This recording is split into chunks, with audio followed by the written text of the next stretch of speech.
শিক্ষার্থী বন্ধুরা দেখো কত সহজে আমরা n তম অন্তরশ্রেণী নির্ণয় করতে পারি। যেমন এখানে y = a cos bx plus c হলে এর n তম অন্তরজ yn = কি হবে, a b to the power n cos n into pi by 2 bx plus c। অনুরূপ ভাবে এখানে উদাহরণ 1 নাম্বার দেখো যে y = a cos x bx plus c হলে y2 = এখানে কত হবে, a b স্কয়ার, এখানে n বলতে 2 cos 2 into pi by 2 bx plus c। তাহলে a b square 2 into pi by 2, এখানে 2 into pi by 2 তার সাথে যোগ মানে তৃতীয় চতুর্ভাগ, cos এর মান এখানে ঋণাত্মক, এখানে যেহেতু এটা জোড় সমকোণ cosটা cosই থাকবে, তাহলে cos bx plus c।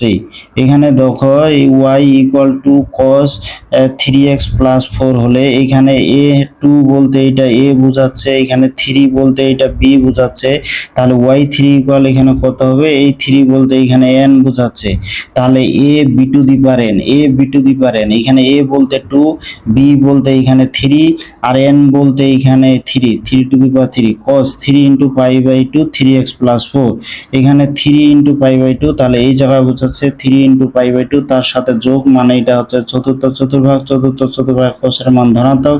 এটা যেহেতু বিজোড় সমকোণ cosটা sin হয়ে যাবে, তাহলে sin 3x plus 4, এটা গুণ করলে হবে 54। এখানে y =